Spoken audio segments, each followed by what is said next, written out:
तो आज हम अपना करने वाले हैं financial statement of non profit trading organisation. आज हमारा चैप्टर है।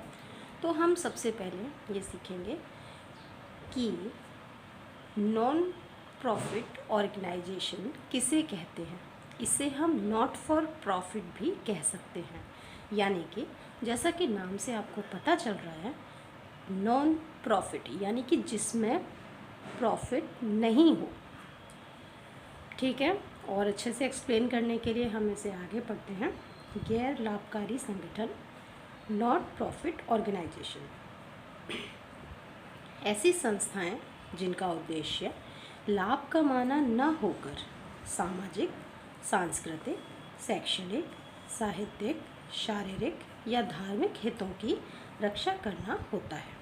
यानी कि ऐसी संस्थाएं जिनका उद्देश्य क्या है, लाभ नहीं कमाना, उसे क्या करना है, उसे अपने सामाजिक, सांस्कृतिक, शैक्षणिक, साहित्यिक, शारीरिक, धार्मिक हितों की रक्षा करनी है। अब ये कहेंगे मैम ये कौन से वर्ड्स हैं, तो चलिए, तो जो ये काम करती हैं उन्हें हम बोलते हैं गैर लाभकारी संगठन की संस्थाएं। तो ऐसी संस्थाएं कौन सी संस्थाएं कहलाती हैं? गैर लाभकारी संगठन की संस्थाएं। ठीक है, तो अब हम थोड़े इन वर्ड से फैमिलियर होते हैं कि ये वर्ड्स क्या होते हैं। तो सबसे पहले हमारे जो संस्थान होते हैं उनमें आते हैं, ये आपके सामाजिक हो सकते हैं, सांस्कृतिक हो सकते हैं, शैक्षणिक हो सकते हैं, साहित्यिक हो सकते हैं, शारीरिक हो सकते हैं, धार्मिक भी हो सकते हैं, मनोरंजन भी हो सकते हैं, खेल वाले संस्थान भी हो सकते हैं और सेवा देने वाले संस्थान भी हो सकते हैं। तो चलिए इन्हें देखते हैं। जैसे अगर आप सामाजिक संस्थान की बात करते हैं तो इसमें आएगा आपका पुस्तकालय यानी कि लाइब्रेरी वगैरह। ठीक है, क्योंकि ये सभी समाज के लिए है। आप कहीं पे भी जाएंगे लाइब्रेरी में पढ़ के आ सकते हैं, ये तो सब जानते होंगे। सांस्कृतिक में आप कोई भी, जैसे नौटंकी वगैरह होती है, कोई भी नाटक पक्ष उसमें आप सांस्कृतिक, क्योंकि उसमें क्या होता है, जैसे राम और हनुमान के रामलीला करवा दी, नौटंकी करवा दी, तो उससे क्या हो रहा है, उससे सांस्कृतिक संस्थान है ये जो ये करवाते हैं और इनकम, अपने डेली कामों के लिए थोड़ा बहुत इनकम जनरेट करते हैं। क्लियर हुआ? शैक्षणिक, इसमें क्या आता है आपका, लाइक आपके एजुकेशनल में आपके कॉलेजेस हो गए, स्कूल्स हो गए, आपके कोई भी डिग्री कॉलेजेस हो गए, ये सब आपके एजुकेशनल में आते हैं।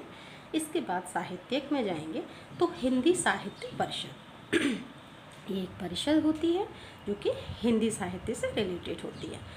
कई सारी चीज़ें इसमें आती हैं। ये हमारी लिटरेचर, जैसे कि पोइट करना या मतलब कविताएं, सम्मेलन वगैरह जो होते हैं वो इसमें आते हैं। अगर आप शारीरिक में जाएंगे तो शारीरिक में आपकी जिम हो गई। तो जिम क्या है, जिम जो है हमारी, ये एक ऐसा संस्थान है जो हमारे हेल्थ क्लब के लिए यूज़ किया जाता है। तो हेल्थ क्लब वगैरह इसी में आ गया। इसके बाद धार्मिक संस्थाएं, मंदिर हो गया, मस्जिद हो गया, गुरुद्वारा हो गया, हमारा कोई गिरजाघर यानी कि चर्च हो गया। अगर हम मनोरंजन में जाएंगे तो क्लब हो गया हमारा, कोई भी मनोरंजन वाला क्लब जो होता है वो इसमें आ जाता है। खेल में जाएंगे तो खेल क्लब हो गया, जो खेल करवाते हैं, जैसे होते हैं ना राष्ट्रीय खेल और ये ऐसा। सेवा देने वाले में अगर आप जाएंगे तो आपके हॉस्पिटल्स हो गए, आपके जो औषधालय है, मेडिसिन वगैरह जो मेडिकल सिस्टम देते हैं आपको, वो हो गया। इनफैक्ट ऑर्फनेज हो गया यानी कि अनाथालय हो गया। तो ये सारी चीज़ें क्या होती हैं, ये क्या कर रही हैं, ये हमारे हितों की रक्षा कर रही हैं। हमें प्रॉफिट नहीं कमाती हैं ये क्या करती हैं, हमारे हितों की रक्षा कर रही हैं, हमें सेवाएं दे रही हैं। तो ये सेवाएं के जरिए अपना काम करते हैं। अब जो भी होता है छोटा मोटा प्रॉफिट, ये उसे आगे इन्वेस्ट कर देते हैं इसी में और फिर उसे आगे ईयर के लिए काम करते हैं। ठीक है, तो आई होप सो आपको समझ में आ गया होगा कि गैर लाभकारी संगठन किसे कहते हैं। अगर आपको पसंद आया हो तो आगे हम इसे कंटिन्यू करेंगे।